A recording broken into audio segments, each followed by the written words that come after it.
Assalamualaikum warahmatullahi wabarakatuh. Saya Daniel Fahmi Bako.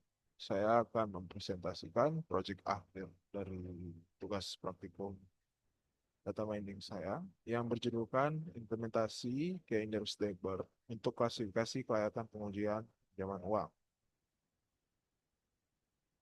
Adapun dalam presentasi kali ini, poin pembahasan yang akan saya jelaskan, yang pertama adalah latar belakang penelitian saya, data yang saya gunakan untuk penelitian saya, mengapa saya menggunakan uh, Keynes Neighbor, alur penelitian, dilanjutkan dengan tahapan penerapan KNN, dan ditutup dengan kesimpulan. Pertama, latar belakang penelitian saya. Adapun latar penelitian ini dilatar belakangi oleh banyaknya pengajuan peminjaman uang.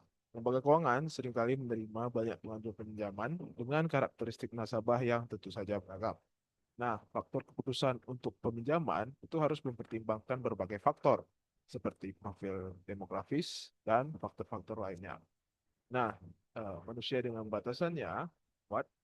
Proses penilaian itu harus secara manual, dan proses penilaian secara manual ini itu berpotensi bersifat subjektif dan tidak konsisten, terutama ketika volume data meningkat.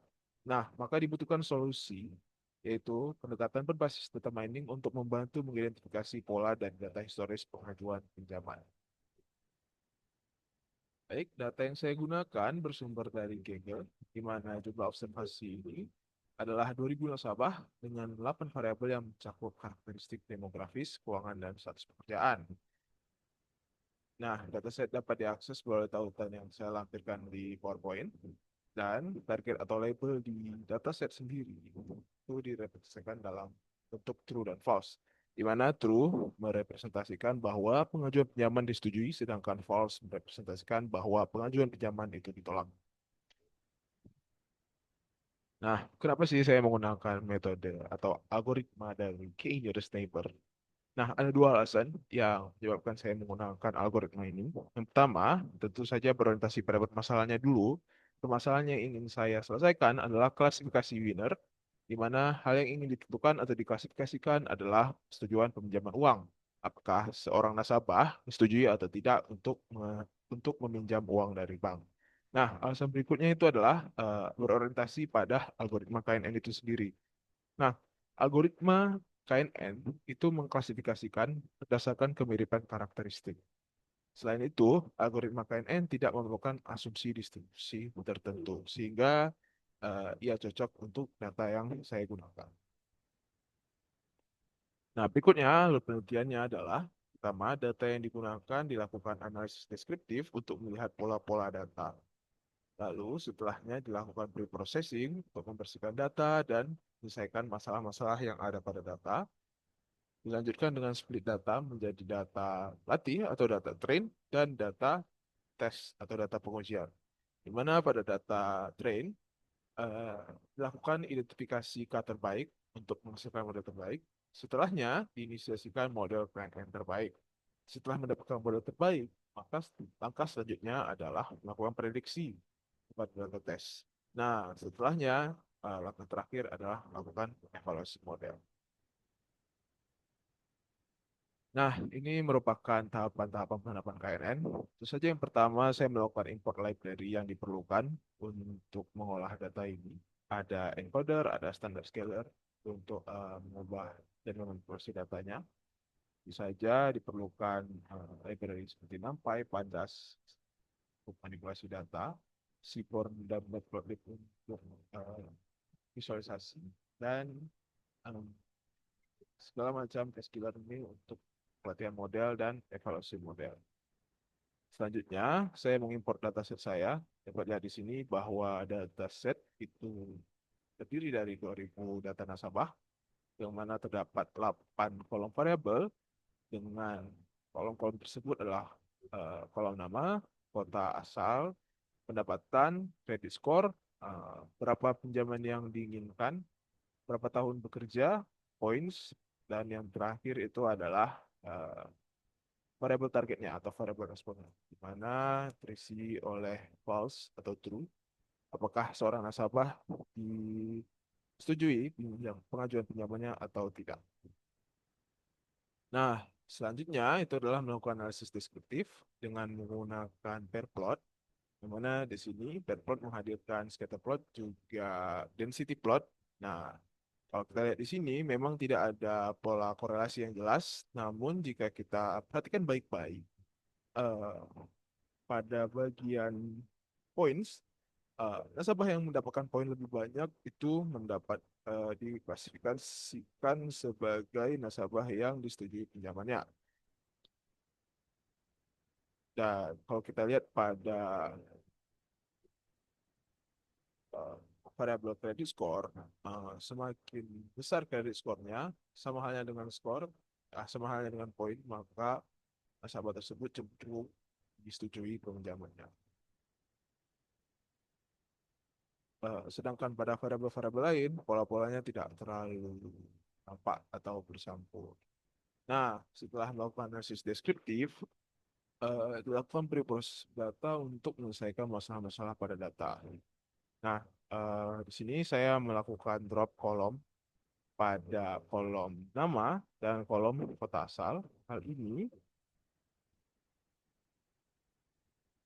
Hal ini saya lakukan karena tentu saja nama tidak perlu dimasukkan ke dalam algoritma KNN karena algoritma KNN merupakan algoritma yang menghitung berdasarkan jarak dan nama tidak dapat kita gunakan untuk pengolahan data tersebut. Sedangkan kolom city itu memiliki nilai unik sebanyak 1888. Artinya hampir semua nasabah memiliki eh, asal kota yang unik dan tidak sama, sehingga tidak bisa dilakukan encoding untuk diolah menjadi prediktor pada algoritma KNN.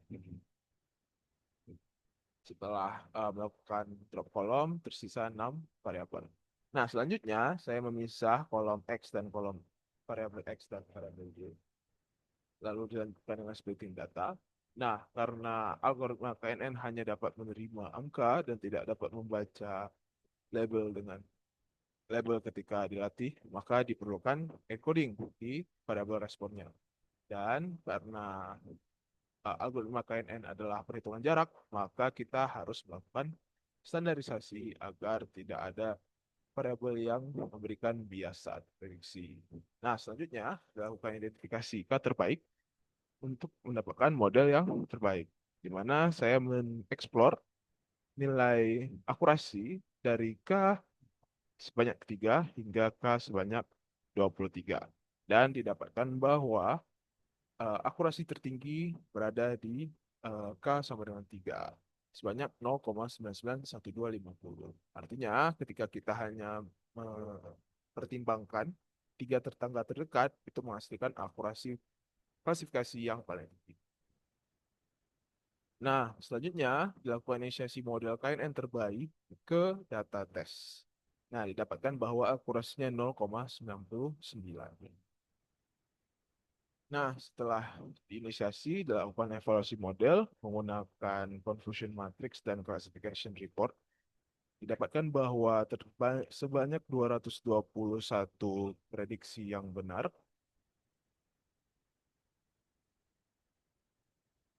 maaf, didapatkan bahwa terdapat 221 nasabah yang memang eh, disetujui pinjamannya dan diprediksi bahwa dia disetujui pinjamannya. Sedangkan terdapat tiga nasabah yang sebenarnya disetujui pinjamannya, namun diprediksi sebagai tidak disetujui.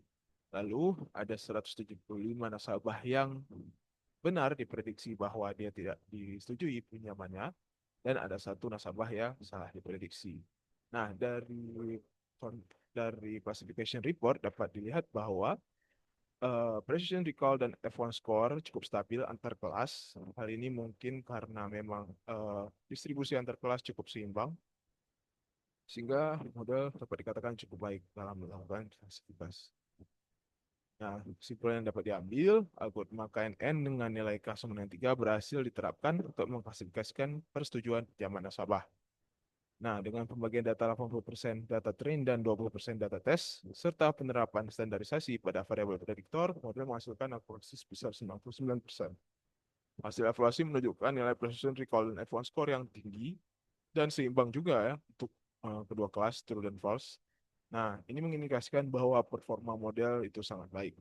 Dan kesimpulan yang terakhir adalah model PNN ini dapat digunakan sebagai alat bantu pengambilan keputusan dalam proses persetujuan pinjaman berdasarkan kemiripan profil nasabah. Terima kasih. Terima kasih saya dan Farid Bako. Assalamualaikum warahmatullahi wabarakatuh.